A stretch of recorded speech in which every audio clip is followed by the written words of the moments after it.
ধাবের হাটে গেলাম, মিশুগাড়ি থেকে নামলাম।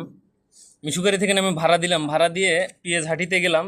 পিএস হাটিতে গিয়ে একজনের সঙ্গে বনলো না, আর একজনের কাছে গেলাম, গিয়ে পিএস কিনলাম। পার্শ্ববর্তী চিন্তা করতে গেলাম শুটমরিচ লাগবে, শুটমরিচ কিনলাম। শুটমরিচ কিনে ওকে জিজ্ঞেস করলাম কত হয়েছে।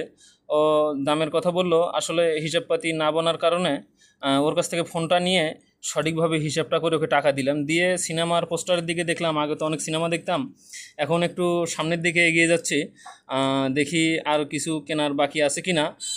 এখন হয়তো বা লেবু লাগতে পারে, তো এদিকে না সে লেবুর ওই পাশে যাওয়া লাগবে।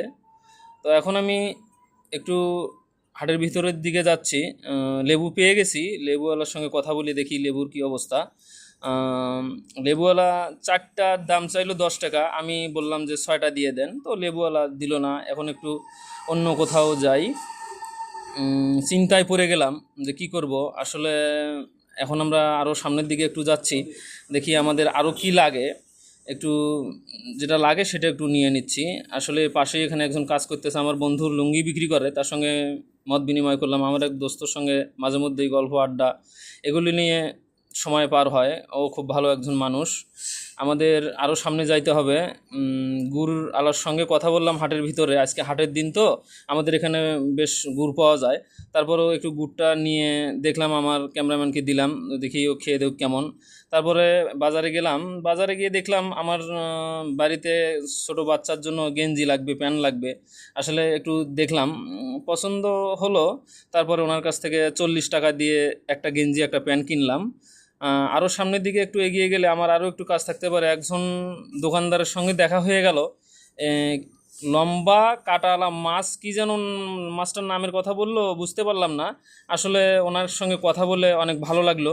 উনি তারপরে চলে গেলাম মাছ হাটিতে মাছ ক্রয় করার জন্য। সেখানে ট্যাংরা মাছ কিনলাম 240 টাকা দিয়ে হাফ কেজি। ট্যাংরা মাছ কিনে আমরা এখন বাড়ির পথে রওনা দিব। তারপরে আরও দেখলাম চিন্তা করে যে আরও কিছু আমাদের থাকলো কি না। পাশে একটা বিল্ডিংয়ের কাজ চলতেছে, সেটাকে একটু ফলো করলাম। এখানে মাংস বিক্রি হচ্ছে, হাটের দিন তো আমাদের এখানকার। অনেক জাম রাস্তার ভিতরে। আমার ইমাম সাহেবের সঙ্গে দেখা হয়ে গেল, তার সঙ্গে সালাম বিনিময় মত বিনিময় হলো, তাকে বিদায় দিলাম। এখন অবশ্য আমাদের বাড়ি ফেরার পালা। তারপরে ওষুধ নিতে গেলাম ডিসপেন্সারিতে। ওষুধ কিনতে যে ওনার সঙ্গে একটু মত বিনিময় হলো, কোন ওষুধটা লাগবে সেটা ওনাকে একটু বুঝালাম। এত বড় ওষুধ, ওষুধ এত বড় ওষুধ দেখে তো ভয়ে লেগে যাচ্ছে, কিভাবে খাবো এগুলো। চিন্তায় পড়ে গেলাম। আর কত টাকা লাগবে সেটা একটু ওনার কাছ থেকে, আর কয়টা বড়ি লাগবে সেটাও একটু হিসাব করে নিলাম। পাশাপাশি এখন টাকা দিব, টাকা দিয়ে এখন বড়ি নিয়ে এখন বাড়িতে চলে যাব। তো আজকে সমস্ত দিনের কার্যক্রম পরিশেষে এখন হয়তোবা আমার ফেরার পালা। তো এখন আমরা যাব ভ্যান স্ট্যান্ডে। আমাদের যে কোনো একটা মিশু ধরতে হবে, মিশু ধরে আমাদের বাড়ির দিকে রওনা দিতে হবে। পাশে একটা দোকান, কসমেটিক্সের দোকান। সেখানে দেখলাম অনেকগুলো গাড়ি, ছোট গাড়ি, গাড়িগুলো একটু ছুঁয়ে দেখলাম, আমার তো লাগতে পারে কিছুদিন পরে একটা, এই জন্য একটা গাড়ি দেখলাম। এখন আমাদের বাড়ির যাওয়ার জন্য প্রস্তুতি নেওয়াটা অতি প্রয়োজনীয়। তো গাইজ, যদি আমাদের ভিডিওটা ভালো লাগে তাহলে ফলো দিয়ে পাশে থাকবেন ইনশাআল্লাহ। আসসালামু আলাইকুম রহমতুল্লাহি ওয়া বারাকাতুহু।